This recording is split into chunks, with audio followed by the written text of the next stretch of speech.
there watching us on PWA's YouTube channel. Aaron Hurt, Chris Cruitt here at the commentary table. We are going to give you, for the next 45 minutes or so, the real truth about pro wrestling as we see it from the perspective of an announcer and a journalist and a wrestler and a promoter and two lifelong fans. And we have, for those lifelong fans of WCW, the NWA, there was a very special moment last night at the AEW pay-per-view. So we've got a lot that we could say about that subject. Plus, there was the hour's worth of promos from The Rock this weekend. God bless The Rock. Well, he used his ability to use non-PG language, shall we say, on the Twitter promo, which was rather good.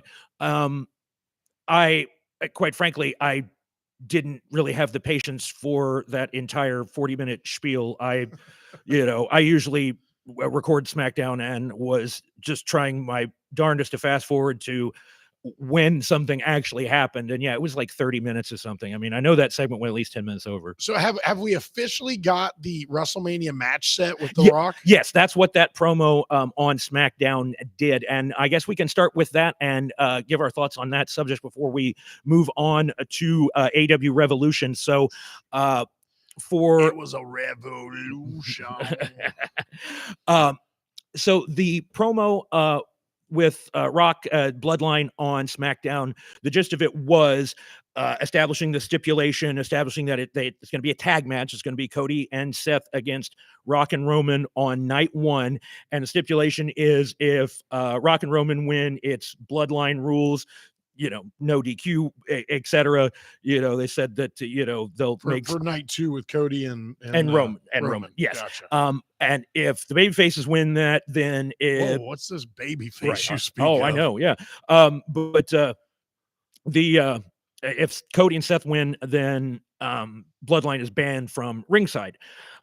So that honestly, that clears up kind of where I think they're going with the booking in that regard. I don't know if I'm coloring outside the lines, but why don't you give your thoughts on that, and then I'll tell you what I think.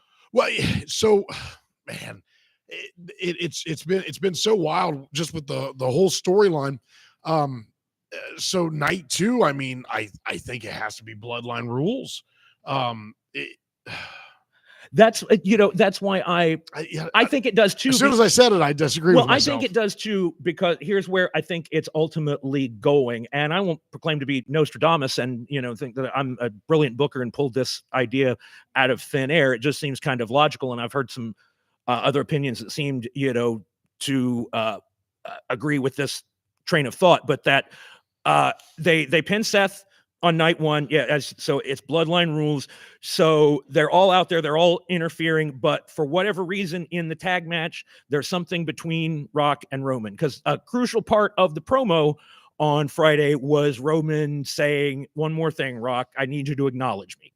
And so do you think this is Mike Tyson WrestleMania 14? That's where I was thinking. All right. And because the whole thing on Twitter was The Rock sort of talking about like, well, here's what I said to Cody. I said, when they did the promo where Rock supposedly usurped Cody's main event spot, but according to Rock on his Twitter promo, he said, "Let's do it." Not only did he usurp it, he took it too. Yes, that as well. But that let's do it for the dream. Let's do it for the soul man, And so I heard somebody make a comment that, there'd be very easy for them to turn that into, instead of him saying that like, that's when I told Cody, let's get this guy, Yeah. And so, to me, that seems like that makes a lot of sense, other than the fact that you're beating Seth Rollins, but it's Drew McIntyre and Seth on night two. And if they beat Drew McIntyre again, I mean, then there's no reason for him to be re-signing, which I presume he has. He's definitely having fun with his whole thing that, he said that CM Punk's lucky that I'm around, because if it weren't for me to keep him relevant while he's hurt, then, nobody would care. And so I think that he's doing a great job in sort of leaning into that part of his persona, because we haven't really seen it in, I guess, in this context. But Well, so I guess the cool thing about WrestleMania, you've got a lot of things. One thing's going to hedge on the next, and then and it's while it's pretty easy to sit here and predict it, I don't know that any of us truly know. There's a lot of different angles and avenues they could go, so it's going to be really interesting to see how it plays out and which direction they decide to go with some of these things. oh, absolutely, and yeah, it will all and then beyond. Yeah, because one presumes that this is not, The Rock, retreating and disappearing into, a quiet, dignified retirement after He's this. an EVP now. Right. I mean, he's got, he's got lots of incentive to be around and to have the occasional match. And if they go the way that we have discussed, then they have the Roman and Rock match still there. And there's a reason for it. It's gotta happen. But there's a reason for it then. It's not just we're anointing this match as, worthy of this spot because of who they are and who they're related to, and et cetera. You've got to be flexible when it comes to stuff like this. I can't tell you how many times, one thing's put together and then it's like, I don't know if that works out. I think it's good that they were flexible with The Rock, whether that was the whole plan from the beginning. Right. Well, not to interrupt, No, but we have said many times in conversations about, our own situations with the goal of the promoter in a certain sense is to give the people what they want while making them think that it was their idea and they're talking you into doing it. Yes. And I think that's exactly what they have done with this Cody situation. Yes. That they're giving the people what they want, but they're making them feel, oh, we did it. We rallied around him on Twitter and that made them change their booking. And maybe it did, maybe it didn't. But the perception of that, I think, is, really what makes this angle so intriguing. My guess is that the had things not gone the way they did with the fans, I think that Roman and The Rock absolutely wrestled at WrestleMania.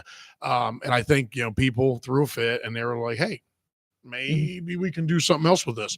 But yeah, just like the, when I go to a bar, sometimes I sit at a booth. Yeah. But sometimes I sit at the head of the table. Yeah. And that they didn't do that to put him with Roman, but they called an audible, and people seem to be getting behind it. Well, the irony of the situation to me is what it comes down to is the people were upset with like babyface Rock coming in. The Rock that they want is the heel Rock from 1999. That sort of, like I said, it's somewhat paradoxical that they want to cheer the guy who's trying to insult them and make them want to boo him. But that's what he was most successful at. That's the guy that became Dwayne Johnson movie star, and I think when he came out with that vest and the shirts that he's been wearing, it's such a distinct reference to that 98, 99, that as The Rock really found all of the catchphrase, all the things we know him for. I mean, 1999, 2000, that's when all that came about. The thing is, though, he's not 1996 Hulk Hogan. No. He's so they hate him so much they love him again. Yeah, I think they deep down I think they love him even more. That's an interesting comparison to make, because one could say that Rock would find himself in a similar position. Hogan came in as the babyface doing Hulkamania, and he was going to wrestle Ric Flair, and be damned the thoughts of the that's the FCC getting on us right there. But that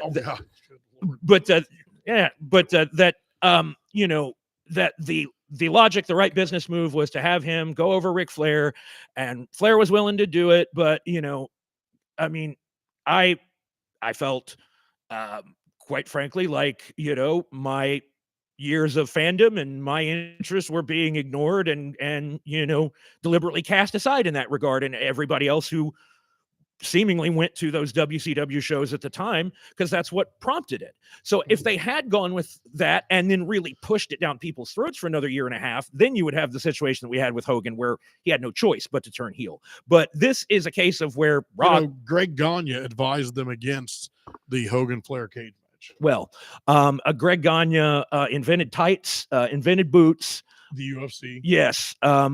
He was going to re-sign Hulk Hogan in 1991 and go $6 on million. WGN. But the WGN, world's greatest newspaper, the Tribune newspapers went on a strike in 1991. Right. If it maybe some of our fans out there can find it, I can't find that strike. Yeah, I don't know. I hope people know what we're talking about. Well, We'll do a quick sidebar, real quick, because I'm terrible about this. 1991, the AWA was on its absolute deathbed, and Greg Gagne has recently claimed in interviews in the last few years that they had created a situation where they were going to bring 1991 Hulk Hogan back to the AWA for $6 million a year. WGN was a big partner in it, and then the Tribune newspapers went on strike, and WGN pulled out, and the AWA faltered from there. Well, so. Yeah, I think that maybe they ran like a handful of shows in 91, but they were basically done. And I think those were like paid shows that deals had already been made on, because Zbyszko was in WCW by that point, and he was nominally their champion. Yeah. But it's funny how I do apologize. That was my wife. We started late, and she wants to know about my supper. I want to make sure I get my supper. Well, we do have a lot to get to here, but we'll try to do it in a reasonable amount of time. But I do find it interesting that both Greg Gagne and Mike Graham, the one thing, they tell almost the identical story about talking to Eric Bischoff and saying, what would you do? Here's my ideas. And so I really wonder if it was, there's got to be some truth to that, but the truth always lies somewhere in the middle. Mike Graham claims that he's responsible for bringing Hulk Hogan into WCW. Greg Gagne claims he contacted Hulk Hogan. Ric Flair claims he contacted Hulk Hogan. Eric Bischoff claims he contacted Hulk Hogan. Greg Gagne pitched the NWO storyline, but it was AWA versus WCW, or AWA versus NWA under the WCW banner. As we said, they so many things. If only Greg Gagne had the pencil in 91, then he does make some really good action figures. I enjoy his new action. Well, we have seriously digressed from there, but I think that I think that there's still a lot of intrigue. There's still so many possibilities for the next 6 weeks or so, 4.5 weeks, whatever long it is, till WrestleMania. We still have Gunther's match, possibly Braun Breaker is a thought that I've got a question. I'm a nitpicker, among other things. They said that Braun Breaker won his match in, did they say it was 4 seconds? 8 seconds or something like that. It was 8 seconds. Yeah. They said it was 4. Why? Yeah. Why do you lie? Right. You can't. Yeah. It's like when, the King Kong Bundy, beating 9 seconds. Yeah. It's at least 30. Like it was like 25, 26, 27 at least. Right. Like 8 seconds is pretty impressive. Yeah. And it's the reason that it was that short is because Rock took like an extra 10 minutes on his segment. I thought it was because Braun Breaker was a world beater, and that's how fast it took him to eliminate his opponent. Well, probably a bit of both, but I think that have you seen that cat run the ropes, man? I mean, who? Braun Breaker. I saw when he caught his head on the rope. Oh yeah. He was hitting fast. The rope so hard his head slipped on the outside, and he hurt himself. But I mean, fun fact, one time Kevin Cruitt, my son, was doing a John Cena imitation, and we had a low boy wrestling ring about 10 inches off the ground, and he went flying, and he went to slide under the ring, under the rope, and he caught his throat on the bottom rope. God, that's dun, dun, dun, dun. Yeah. I don't know, man. This is why we have no viewers. This is terrible. No, we hope everybody out there is enjoying this, checking us out on PWA's YouTube page. We had a great crowd here. Oh my God! On Saturday, we had a big major event. Although I'm sure there's some parts of it that you're trying to forget about. No longer the United States champion. Well, I mean, talking about somebody being beat a short amount of time. Yeah, absolutely. Hey, it was 2 minutes. Minute 58. No, I heard you. I heard you. Did you know? I mean, for the fans that weren't there, it was a handicap match. It was me against Bjorn and a crooked referee.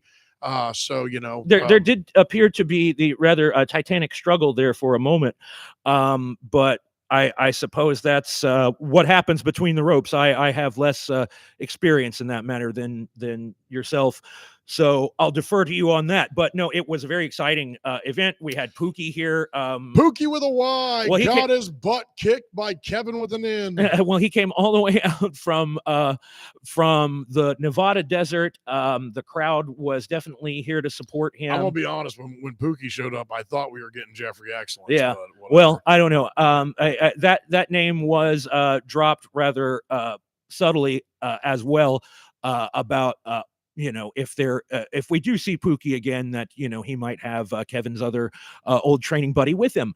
But Kevin was Dr. Tom's favorite. Well, just want to toss that out there. Speaking of The Rock, Dr. Tom, the one of the trainers of The Rock.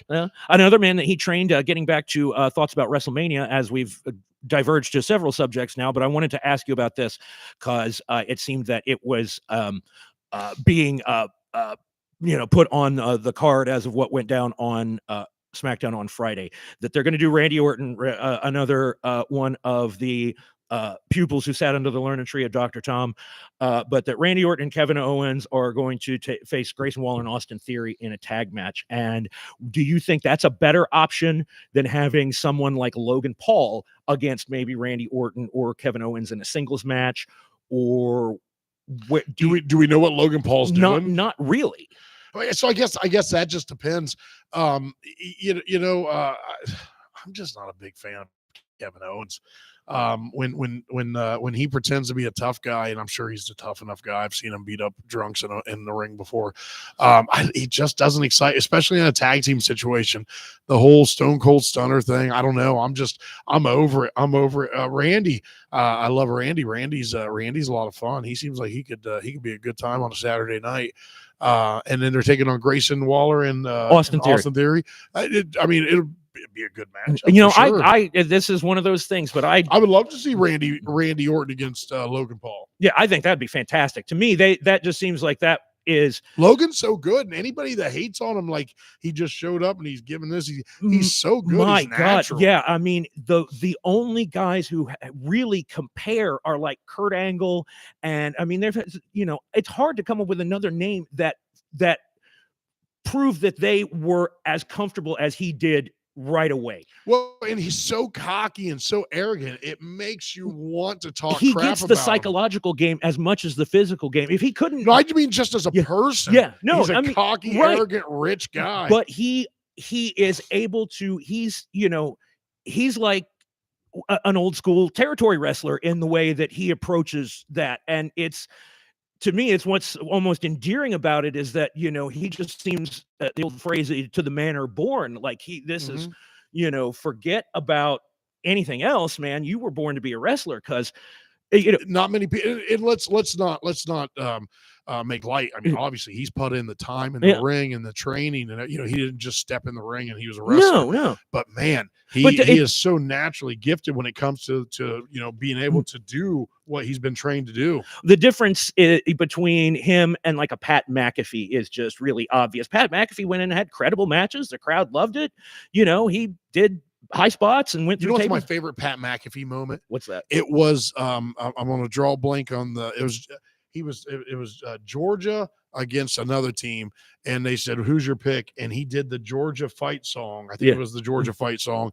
And then at the end, he said it was going to be the other team that was going to kick their butt. Oh, great! They lost. They're like, boo. But I think that that Logan Paul definitely has to be in a high-profile spot on this card. WrestleMania is very intriguing. There's still a lot of time to get to that Raw, which is happening right now. But we imagine that there will be folks out here watching this and, over the next week or so, and absorbing our pearls of wisdom that we're doling out here so graciously. But before we transition to the AEW show, do you have anything else you want to talk about? Again, the Rock and Roman Reigns and Cody, all that, super excited to see how that turns out. Loving Logan Paul. I love. I mean, if I were to have a man crush, it would be Dominic Mysterio. Oh man, there was the thought that he was when Brock Lesnar was still in the picture, that was discussed as a possible match for Dom, and then the thought was that well, Braun Breaker is going to sort of become the surrogate Brock Lesnar, in light of prevailing circumstances. And Braun Breaker versus Dom I don't think that would nearly have the same, but Gunther versus Dominic has that, that thing of, who's going to. I don't even need him to wrestle. Right. I just need to go out there and try to talk, and I need the crowd to boo him out of the building. It's so much fun. How ironic is it that, 2 years ago at WrestleMania, it was Logan Paul and The Miz and Ray and Dom. And Dom was the worst. As a baby face. Yeah. I mean, it was like natural Dustin Rhodes times 10, Eric Watts. Like, it was just, and honestly, I mean, Dom is, he's really improved. I mean, just objectively as to know when to soak in that the booze. Yeah. When to pull it back and when to know when to acknowledge and not to acknowledge to get the most out of that heat. Yeah, the thing that like Bobby Heenan would do where he sold and made it look like he was trying his damnedest not to sell. Bobby Heenan literally would just go like that. And then the people behind him that were causing the ruckus, it would start to spread. And then he would just start looking around everywhere, and then they would just go crazy. And Dom, he just I keep watching. I keep watching for him to crack a smile. Right. And he doesn't. And I keep waiting for him to lean into it when he shouldn't, and he doesn't. He's just got the right tendencies, and I love it. Yeah, well, I mean, he was trained by Lance Storm, obviously, growing up as the son of Rey Mysterio or Eddie Guerrero. The jury's still out on that. Where's Vicky? Yeah, but he's got it in spades, and there's so much more to this WrestleMania card. I think it's going to be really exciting. It's honestly, they have 2 nights worth, I think, with this crop of talent that they have. And this is nearly the first complete year of Triple H having his vision. Yes, and I know there's been a little bit of muddiness in there in the last year, but for the most part, it seems like this has been his vision and his direction. And I've been more excited about the matchups in these last handful of 6, 8, 10 months of paper. Right. They feel more serious, more legitimate. They feel like they have at least a credibility that they lacked when there was the tendency to make everything funny or to make something where somebody was being humiliated or something other than just the goal of putting on a good wrestling match that helps 2 guys get over and makes the crowd happy. What I like the long-term building. Yes. Where we go somewhere and it takes us a while. Right. We've got Judgment Day, Damian Priest still has Money in the Bank. Does he cash that in on Seth Rollins? Does Judgment Day last out of this WrestleMania? Weren't they kind of teasing Damian Priest against Gunther? Kind of. That's why there's that could be a good matchup also. I agree. That's 2 horses right there. Oh, Damian Priest is somebody that, has been surrounded by such talent and such, great performers that he's almost been overlooked. And that's not fair to him because, you got Finn Balor, like we said, you got Dom, you got, Rhea Ripley, like, Rhea Ripley against Gunther. Shoot, hey, she survived Nia Jax, and that deserves a lot of credit. Why right are there. People hating on Nia? Oh man, she's not my favorite. Right. I don't think she's the world's greatest wrestler. I don't think she's the world's greatest talker. But she is solid and she's believable looking. That's true, but it seemed like she was just blown up on that Elimination Chamber show, and like, going into it, they were hating her. They're like, oh, The Rock's back, and now Nia. Listen, if I was The Rock, I wouldn't push Nia of all the people, but Nia's solid. Isn't The Rock's daughter employed? Why would Rock care more about his his niece or his cousin or whomever than his own daughter? Yeah, there's so many of the Samoans. know. And so, Yeah. I mean, Right. is he doing all of this? And Right. if he is, good on him, because Roman's killing it. Yeah, WWE's making money hand over fist, man. Do you in your, and I don't want to go too far away, but in your pile of notes, do you have the Observer awards that I was telling you about? No, I didn't. I forgot to bring those up. Okay, okay, you pull it up. go. I'll pull it up. I'll pull it up. All right. I want to talk about that. Okay. Well, then, for Pull that up. yeah, for a moment here, we'll just sort of set the table of what the AEW pay-per-view was like, and give a couple of thoughts on that, and then we'll. Did you say it was long yet? What? The AEW pay-per-view. Oh yeah. Oh, it was about 4.5, 5 hours. And well, they cut Sting off. Like, Sting was, the very last words spoken by Sting on air were, "Hold on a minute, I'm getting some cues." Well, if I'm reading into that, I think they were saying, "Hey, stop talking until the pay-per-view's over, and then start talking." Yes, but it was just an awkward, awkwardly timed cut. But I remember some of the Observer Awards, though. I know Dominic was among the most improved. I'm pretty sure Rhea Ripley was Female Worker of the Year. I know Bryan Danielson won the Bryan Danielson Award. I mean, he has to, doesn't he? Yeah. Well, it's like, the Bruiser Brody / Mick Foley Award. Like, Mick Foley won it so many times. If Bruiser Brody was alive, he should win it. Yeah. But they were very interesting. I think that as subjective as any sort of poll like this is, but go ahead. Okay, so a few of the things that stood out to me. Forgive me for having to go through and read. Oh no. Wrestling Observer newsletter. For those of you who don't know, Wrestling Observer is, it's a newsletter that's it's an inside, it's a dirt sheet that's been around since 1984, I think. I know Dave's been doing stuff, but yeah, he always says 84 was when he started sending it out. 40 years. But yeah, the awards are voted on by readers, by wrestlers who contribute to him, and by people on his forum, and so he's very keen to establish the credibility of these awards and that they aren't influenced by his opinions, which I don't know. Well, whoever's opinion this is, somebody's lost their ever-loving mind. So Wrestling Observer 2023 Best Booker, Triple H. And I'm in on that. Yeah. I think he's done some really good stuff. The WWE's on as big of a roll as they've been in 20 years. Yeah, really, they really are. And they have fans. I mean, they have fans that are ravenous. They're not just mildly interested. They are in it full on. And it's not like you've got the WWE folks over there going, "Hey, we're killing it," and then the AEW people screaming louder.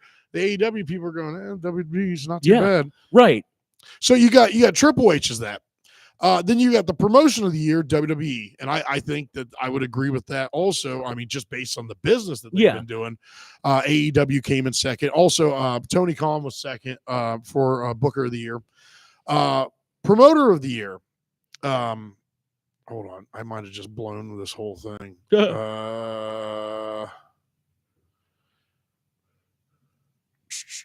Well, a lot of my complaint is gone. Promoter of the year was Nick Khan, and when I read that, I read Tony Khan. Yeah. And so I was like, how is the WWE the promotion? Triple H is the booker, and Tony Khan is the promoter. Nick Khan is the promoter of the year. Okay. And Tony Khan was number 2. Wrestler of the year, Will Ospreay. Now, the match that he had last night, not to get ahead of things here, but the match that he had last night has people saying that, that award is going to be his again this year. That I don't know. Not even 3 months in, that he is that far ahead of people based on what they've seen. I don't know. What's the qualifications for Wrestler of the Year? And I mean, if it's just wild, crazy matches where you go one spot to the next, maybe he's the guy. Right. Well, but how does Cody Rhodes? So Will Ospreay got 302 votes, and Cody Rhodes, who's been setting the world that's on what I was fire, going to say. 119 to me, votes? the Wrestler of the Year is the one who is the total package, who has they might not have the best matches from an objective standpoint or Yes. from a hardcore critic standpoint, but they have the best matches of the people who are selling the most t-shirts and selling the most tickets and, you know, developing the biggest connection with the fans. And that's Cody by a mile. Roman Reigns somehow is number 4 on this list because he doesn't work a full schedule. He doesn't work a full schedule. Yeah, so you know, let's address Roman's full schedule. Hulk Hogan worked a full schedule. We can agree with that. We saw Hulk Hogan on TV less than we see Roman Reigns on TV. Right. Absolutely. So regardless of the schedule, I didn't travel 320 dates to go see Hulk Hogan. I went and saw Hulk Hogan once a year, maybe twice when he came to my area. But these people are like, oh, Roman doesn't wrestle. He's on TV and more active in what you can see daily than Hulk Hogan ever was. Well, and in the presentation that they have established here, Roman is more valuable working less. Yes. The more you see him, you know, get almost beaten by somebody, that diminishes the aura. The more that, you know, you see him being accessible as the champion makes the moment when somebody gets the belt from him have that, you know, have less shine on it, because he's the if Roman, so you know, Roman gets crapped on. If Roman's not that big of a deal, and if Roman's not this and he's not that, why is it so important who wins the belt from him? Right. Absolutely.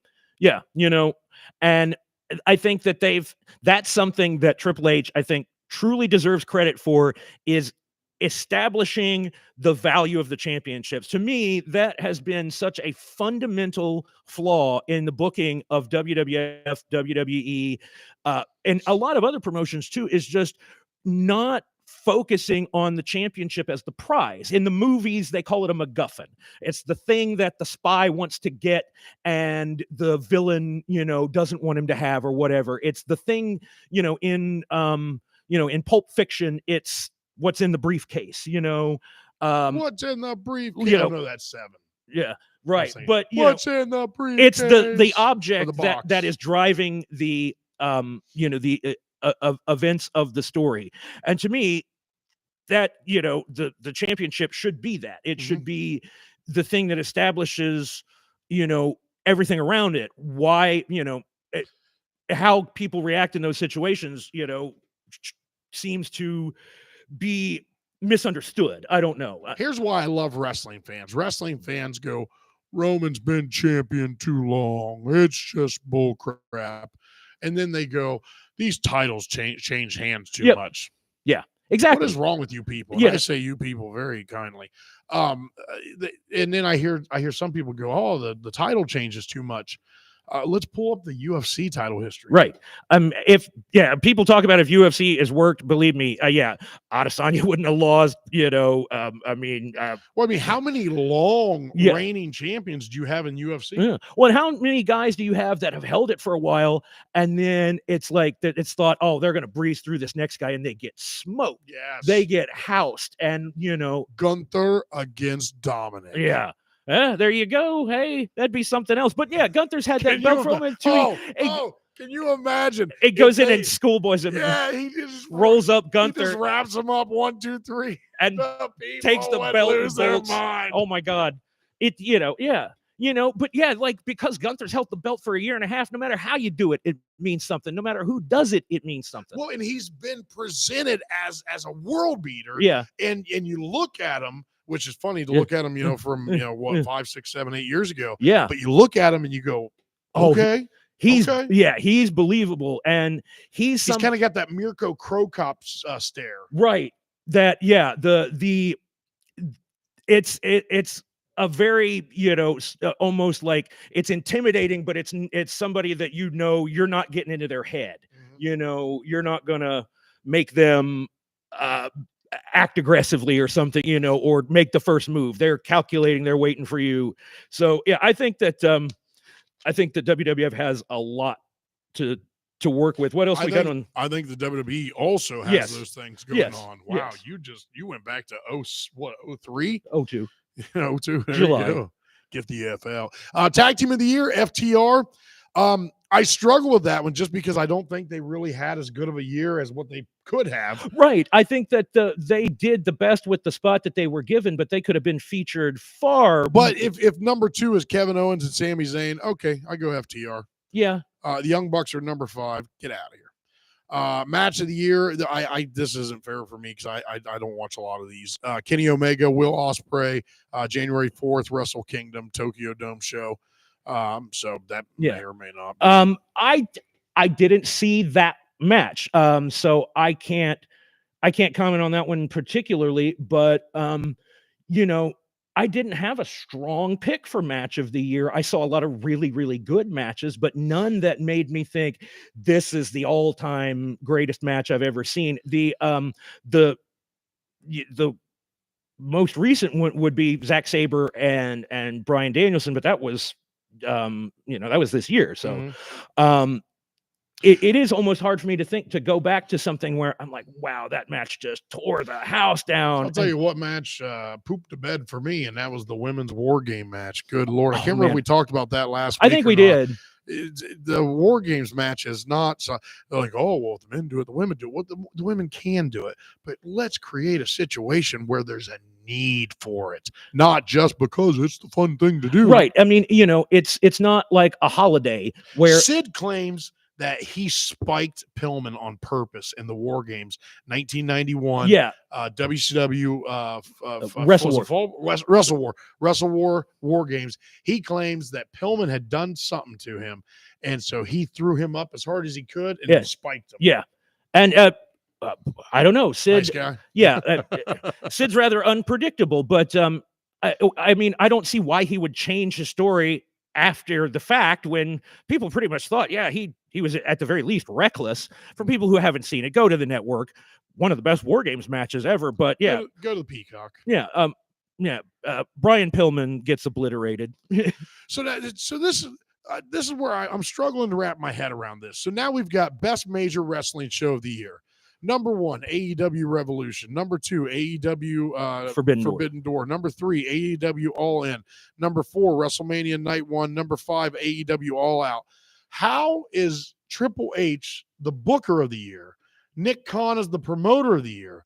WWE is the promotion of the year, but yet they've only got one of the top 5 events. There is something to be said about the difference between AEW's pay-per-views and WWE's. WWE's have been, I would say, more predictable in that there's nothing wrong with knowing what the finish is or being able to feel comfortable that you can see how this is going to play out. And for the promotion to then proceed accordingly. Well, but if you've got 4 of the top 5, I see what you're saying. That how shouldn't those be well booked, well promoted, right? And you're right that the AEW shows that they mention had great matches, and sometimes they had to overcome lackluster or outright detrimental angles leading up to it, and that is the company where they will still let guys go out there and just go balls to the wall and try to do the things that we saw on this pay-per-view last night. Excuse me, sir. Are these your balls on the wall? But there you go. That WWE's matches are just a lot more of the same that you get on TV, whereas AEW shows, pay-per-view shows, do feel a little bigger. They feel a little bit more special.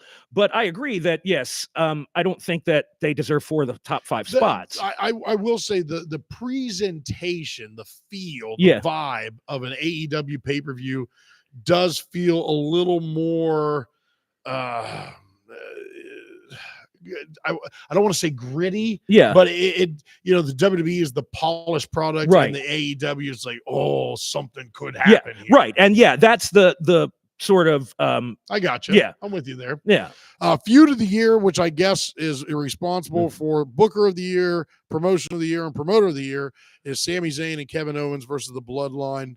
It's hard to remember some of these things in the proper context because of how long ago that went. That went forever. Yeah, but that feud ended at but- last year's But WrestleMania. then it went forever and it didn't stop. Yeah. It morphed and kept Yeah. going, and then it split, and then it went that way, and it went that, and it looked like this was Yeah. going to happen.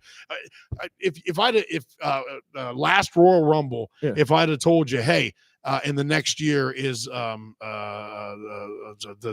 thumb guy, Kofi, the Roman's buddy, Solo. Sikoa. Good Lord.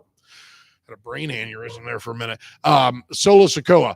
If I'd have told you last January that in the next 15 months he was going to have no interaction with Roman, you'd probably go, I don't know, because it looked like they might be trying to go that way. Right. That So it's really, things have just they've gone this way, that way, and everything else. So it's been a pretty good well, ride. if it weren't for that being so successful, we wouldn't have, pardon the pun, the table that has been set. But I think that, as we've said, that they're in the catbird seat. But Women's Wrestler of the Year or Women's Wrestling MVP. Is that Woman of the Year? I Is think that Woman Wrestler of the Year? I don't know how they define those categories, but Okay. Rhea Ripley, I think we can all agree. oh yeah, She's been so good. Lord, back in the day, I was like, she's all right. Now it's like, oh man, she just now I know what Dom sees in Mommy. Hey, no, yeah. The number 2, Julia, is from Stardom. I believe she's Italian, but she's very impressive from a physical standpoint. She's not a Rhea Ripley, but no, I mean in terms of gotcha. like she looks like she's bigger than like a Becky Lynch or like a Tiffany Stratton or somebody like that.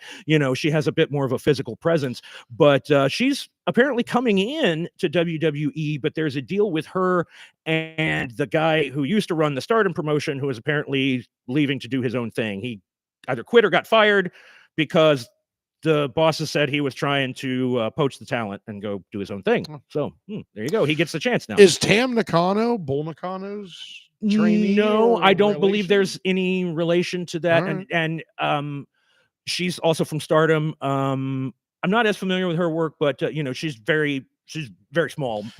Not as small as like Riho or somebody, but she's All right, I'm about to get half hot again. Okay. How is Triple H the book? What was wrong with you people? What is wrong with you people? Well, I don't look see- yourself in the mirror. It said Dynamite 1 and Collision 2. That's Best weekly TV show: AEW Dynamite, AEW Collision. Number 4, CMLL. Number 5 or number 3 and 5 are WWE. How is WWE Promotion of the Year, Booker of the Year, Promoter of the Year, but they've got the number 3 and 5 on TV shows. They've got one of the pay-per-view matches. I have been disinclined to watch the majority of WWE's weekly TV because I didn't even see that. On a SmackDown you'll get 3 matches. On a Raw, you'll get 5 matches, and you know how long they're going to go, and you know when the commercial breaks are, and maybe the promos are good, maybe the matches are good, but I can practically book the thing while watching it, and like. Speaking of promos, best interview, Eddie Kingston. Are you out of your ever-loving mind? He's a drunken sailor. You've got best promo, Eddie Kingston, MJF number 2, Christian Cage number 3, which, I mean, if you're into smarmy and nothing but smarmy, yeah. John Moxley, which I'm not a fan. Cody Rhodes. How is Cody Rhodes behind Eddie Kingston in promos? I don't know. What do you want to talk about? Why don't we pause the Observer Awards right there so you don't just I'm getting half off. That's what I was gonna say, man. You're getting worked up here. And then here we got 2 left. Okay. Outstanding wrestler Will Ospreay and Bryan Danielson Award. Brian. No surprise, Bryan Danielson. Yeah. I don't disagree with those. A lot of people are more willing to anoint Will Ospreay as the second coming than I am, but I will, we will go through my notes here. I got 6 pages of notes from this show. Let's do it. All right. So the show started out, the show proper, with Christian versus Daniel Garcia for the TNT title. To me, Daniel Garcia wouldn't even stand out in PWA. I don't know why this guy has been pushed down people's throats for the past 2.5, 3 years. I don't know. I mean, if he walks Tony Khan's dog or does his laundry or what, but man, this dude is getting an inordinate amount of ring time, airtime for what I feel he brings. Now, that's a personal opinion, but so he's against Christian for the TNT title. Christian goes over, but it's the first match. We've got run-ins, we've got interference, we've got numerous near-fall kickouts from big moves. In a vacuum, this match was very good. As the opening match for a pay-per-view, it was really counterproductive because, I mean, Garcia didn't go over, which is the good thing. They didn't take the belt off Christian, but you're beating a popular babyface clean in the opening match. Even if there was interference, if there was other things, it wasn't like he hooked the tights, he had the feet on the ropes or anything. He beat him 1, 2, 3. So the crowd. Well, the interference and some of the other mishigosh that you're surrounded with. Sometimes it's just a crutch for bad booking. I'm not going to go too far into it because sometimes I will use a crutch. But it's an opening match to have all that, hoopla. Yeah. You want a good solid opener. Right. Good solid opener. I personally would have gone with this 8-man scramble match that they have coming up in a little bit. But match number 2 was Danielson and Eddie Kingston for Eddie Kingston's Triple Crown Continental title. I love that you call it Eddie Kingston's because it's not a real thing. Yeah, it is. I mean, it's like a vanity belt. It's like Taz and the FTW belt or something, or Foley with the hardcore belt. Like, it was created for him, and that is what it is. But it's funny what you said earlier, because my note here is that this match was like watching a hippie fight a drunk for a half-eaten sandwich. What a jerk.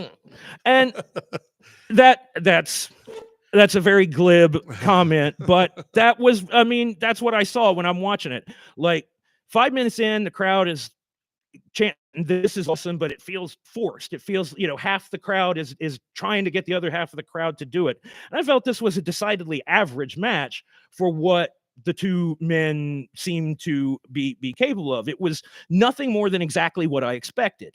I was forgive me, I don't remember I don't remember if it was from the pay-per-view. If I admittedly I only caught the main event. I've been very busy. But it was something AEW. It was either a match from the pay-per-view I caught a minute of, but the crowd just sat there, complete silence. They did that a couple times, and it was like, this is not good. The FTR Blackpool Combat Club match had a lot of just a dead crowd, and the women's title match did too. They were into this by the end. It picked up for the finish, but as I'm watching it, what I have here is it became more and more obvious that as the match went on, that Bryan Danielson on Cruise Control is twice the wrestler that Eddie Kingston will ever be in his wildest Gaijin dreams, and that is, that's not even a criticism of Eddie Kingston as a wrestler. It's the way he's wrestling now. I don't see anything in him that I reacted to, that I saw him do 4 or 5 years ago, that made me want to see more of him. Now he just is like cosplaying a Japanese guy from the 80s and 90s. Like, I've not seen anything in Eddie Kingston that made me want to see anything more. I mean, it's just, to me, it's almost like, instead of being inspired by the Rolling Stones or Led Zeppelin, you're going out there and you're just rewriting their songs and trying to say that they're yours. It's not connecting with me. I don't, the whole everyman thing. Like, if you're this Triple Crown champion, are you something special, or are you everyman? That's something I was going to get to, is that, is he the guy from the street, or is he now a grizzled dojo veteran who's going to judo throw you and martial arts chop you and all of this stuff? And maybe he thinks he's both, but I think that the match got a lot more praise from a lot more people than I'm willing to give it.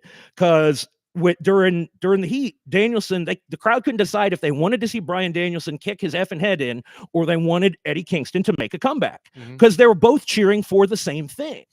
And the crowd would cheer when Danielson would lay a kick in, and they'd cheer when Eddie would show the fighting spirit. And it's like, what do you want to see? Which is, I don't get it. But it picked up for the finish. At least the babyface went over. Something that I did like about the post match was Nigel McGuinness made a specific point and was excellent in emphasizing the meaning of them doing a post match handshake, because this part of this Triple Crown thing is the Ring of Honor title. Mm-hmm. Nigel, Bryan Danielson, obviously, I think the best work of both men's careers was 2007 through 2008, when they were joined at the hip and tearing the house down all over the world. So he went like, the handshake is the thing that we fought so hard to establish and to make Ring of Honor built on something legitimate. And the whole angle was Bryan Danielson said Eddie Kingston doesn't live up to, the potential other people see in him, that, he's coasted and all of these things. And so this was the big victory and the big respect from Bryan Danielson, shaking his hand, putting him over. And I think that without Nigel McGuinness making it so explicit and so giving the relevance to that moment, it really to me, that sort of overcomes what was a fairly predictable match for me. I think that gave it. How did he put over the handshake? At first it was like, I'm trying to remember, like Danielson went for it and then he like pulled it back and then he kind of just turned around and then did the handshake and raised his hand. And it wasn't like, it wasn't like begrudgingly or anything. But yeah, Bryan Danielson basically wrestled himself to a 3.5-star, 4-star match. But like I said, there were. He was trained by Shawn Michaels. Hey, there you go. When we had this 8-man scramble, which I would have started the show with, because for several reasons, but there's 7 up and coming talents in there and guys who need a push, and then there's Chris Jericho to leech some morsels of credibility from, whomever. It will be his unwitting victim. But they're right into the contrived spots. The crowd is hijacking the match, just chanting meat, meat, meat, because this was supposed to be something called Meat Madness. Something is mad in Tony Khan's, what booking meeting. Meat Madness. The convoluted origin story of this, I believe, goes back to Big E saying something about big meaty men slapping meat when he was on commentary for a WWE match. And that became something that the crowds have like fixated on. And so when 2 big guys are in there, they're slapping meat, it's meat. And so Tony Khan was going to have Meat Madness with like 6 giant dudes, but it turns out. How did Chris Jericho get in there? Well, and they changed plans because I don't know. I mean, believe me, Jericho, could gas himself up to meat size fairly soon. But the plan was to have all of these guys, the 4 big guys that are in it, and then it was going to be Miro and Keith Lee. And apparently Keith Lee had some surgery that Tony Khan was unaware of. I don't know. And didn't Miro have a similar deal? Miro basically said kind of I'm injured. Yeah, and it more or less like, that doesn't work for me, brother, because Wardlow was going over. So the crowd is just. Are we still doing the Wardlow project? Yeah. Well, hey, I will say this attempt to reheat him based on the promos that he cut on Wednesday and Saturday going into it have reheated him a lot. But all right, but you had him. You had him hot. Well, yeah, you did. But so you've got the 4 big guys in there starting out and they do the big power spots and the crowd's chanting meat, meat, meat. And then and then they bail. And the 4 little guys come in and they try doing power spots and they go mini meat, mini meat. So it's a joke already. And you've got 4 big dudes in there who are, it's like Will Hobbs, Lance Archer, Wardlow, and I never got into Archer. Me either. Never got into him. I don't even when he was with Jake. Nothing. I don't even remember who the 4th guy is off the top of my head right now. Not a good thing for that guy. Right. Well, the point is there's 4 big guys in the match. So you don't have, if you got 4 big guys, you really don't have any. Mm-hmm. If this was going to be Wardlow, he needed to be in there beating up 7 distinctly smaller guys, not to show his size. Right. Not going toe to toe with dudes. Andre never stood next to somebody that was as tall as him or close to it. And, and you're what you're doing is you're sacrificing what could be a future project at the expense of a current project. Like you just can't keep beating Will Hobbs and all of these other guys. Oh, Brian Cage, that's who it was. Okay. With Sting face paint. But do you remember Team Taz? You know, well, Tony Khan doesn't, because they all fought each other. You know, Brian Cage, Will Hobbs. Was there ever an official breakup? I don't know. I mean, but that like just kind of just went away. Didn't come out anymore. Yeah, like, but Brian Cage and Will Hobbs are like just fighting each other. At like, there's nothing. You know, there's no backstory. There's no history with them. They're just, you know, and was like, yeah, what's the deal with that? And it was like watching two different matches blended together. Because like I said, you had 4 big guys and 4 small guys. They were just doing spots. Taz still sucks on commentary. God, he is actively bad. You know what though? Is he any worse than Tony Schiavone pretending that in 1997 he used to go, "It's Sting"? Oh, he did somebody pull me up footage right. of him on a weekly basis going, "It's Sting." No, he made "It's Sting." Oh my God, when he's coming out of the rafters. It was never this, "It's Sting." I will tell you this though. Okay, this was a moment that all the old Mid-Atlantic and NWA fans would appreciate, or at least be familiar with. During the pre-show, they had David Crockett out there with Tony Schiavone, and it might as well have been 1986, because David Crockett is stuttering and stumbling and talking over Tony Schiavone, and he's marking out, and he's just all gestures, and "Isn't it great, Tony? Isn't it great to be in Greensboro? We got a big night of wrestling." And it was just like, good God. They should have put the JCP right. Yeah, it was like Techwood Drive or something, and that was the appeal, and the flaw in David Crockett was like, you know, he wanted Magnum TA to beat Nikita Koloff more than anybody, you know. I know Sting is the one who originally mentioned the "It's Sting" thing, and I'm going, when did this happen? If Sting came down from the rafters, but "It's Sting coming down from the rafters," right? It wasn't this thing. It's Sting. Yeah. He took it to the mountaintop at the end of the match in the main event for that one. But stay tuned. Yeah, but Wardlow to me seemed like an afterthought. Even though he won the match, it seemed like it was 10 to 15 minutes of a bunch of other guys doing spots, getting their stuff in, and then Wardlow won. Yeah, I mean, if you're invested in the Wardlow project, be invested in the Wardlow project, and not don't to sacrifice him. Yeah.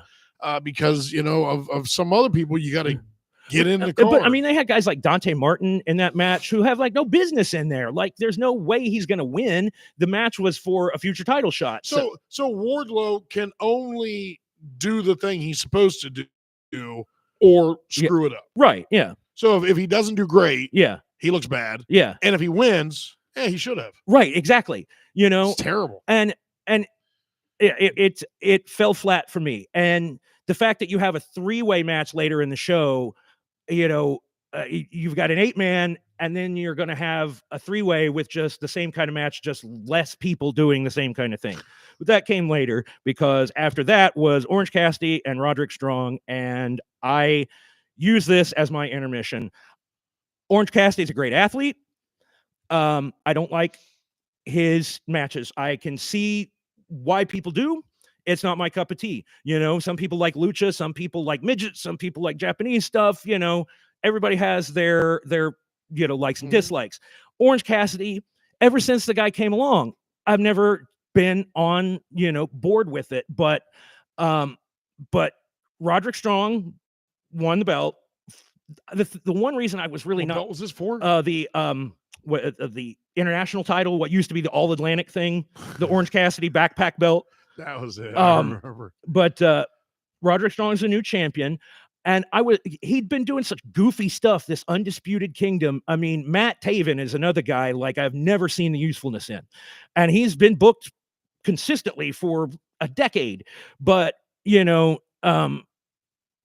just flunkies around him. But then Roderick Strong goes out and has like a Roderick Strong match from like 10 to 15 years ago, just backbreakers. Because I watched I went back and watched a little bit of it after the show, but the story was Kyle O'Reilly came back. Now this is a guy, if you know, if he's healthy, if he can work, I believe he had a very serious diabetic issue, and he had a surgery. He's been out for over 2 years. Oh wow. And so the crowd knew him, even though he's got long hair and a big beard, but it took him a minute, but they figured it out. It wasn't like they weren't confused. It was like, did a mark jump in the ring or something?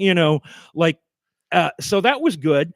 I love Kyle O'Reilly. I think he's one of the most underrated wrestlers in recent memory. That when that guy is let loose to do what he can do, he's every bit as good as Bryan Danielson, Will Ospreay, Zack Sabre. He is that dude. And if we get to see a glimpse of that dude, it is a boon and a boost to AEW whenever they can take advantage of it. So what is a boon? A good thing, something, yes, that is positive. I'm here to help you folks. That's right. Well, maybe so for this is on my handwritten notes here. It's FTR versus BBC, as in or BCC, Black Bull. And I did put BBC. Oh, good Lord. Well, there you go. Cancel. Yeah, we're done. Well, isn't that Joe's move, the big black clutch? I think that is. That's what we call in Big Joe's full Nelson. It's what's his clothesline? It's the big Joe clothesline. I don't know. I don't know what. But so it's FTR versus Blackpool Combat Club, and Moxley and Claudio come out with Road Warriors shoulder pads, and they looked like the souvenir ones, man. I mean, they were like, I gotta go back and watch that. Yeah, it was kind of awkward. It was 2 a.m. I woke up and I was like, dear God, I should be in bed. And I was like, I've got to watch the main event. But I have FTR versus BCC, LODWTF. Like, because that's to me, I'm like, what is this? Like, it just was completely random. And, I don't know. I mean, I like to say, I've heard all the people talking over the years about Claudio and how he's never given his just due. And if he was allowed to do this, allowed to do that, he's just not the guy. No, he's not a top single star. He's fantastic. Yeah. He's a fantastic wrestler. He's an incredible athlete. He's just not the guy. He is, when he is in a good tag team, him and Chris Hero were one of the most effective heel tag Kings of Wrestling. Yes. Yeah. One of the most effective heel tag teams in decades, but I mean, Chris Hero, yeah, not the guy. Right. Great to have on the card. Absolutely. We'll give you a great match. We'll be helpful to the other people in the locker room, but yeah, Claudio, I'm with you. But the crowd just seemed burned out from the last match because it was a big spot fest. And they had a big thing at the end, they did an angle. And then there was the fact that I couldn't really tell who was face and who was heel. Oh. Now, maybe they were going for that. Maybe they wanted, to blur those lines. But this is Greensboro, man.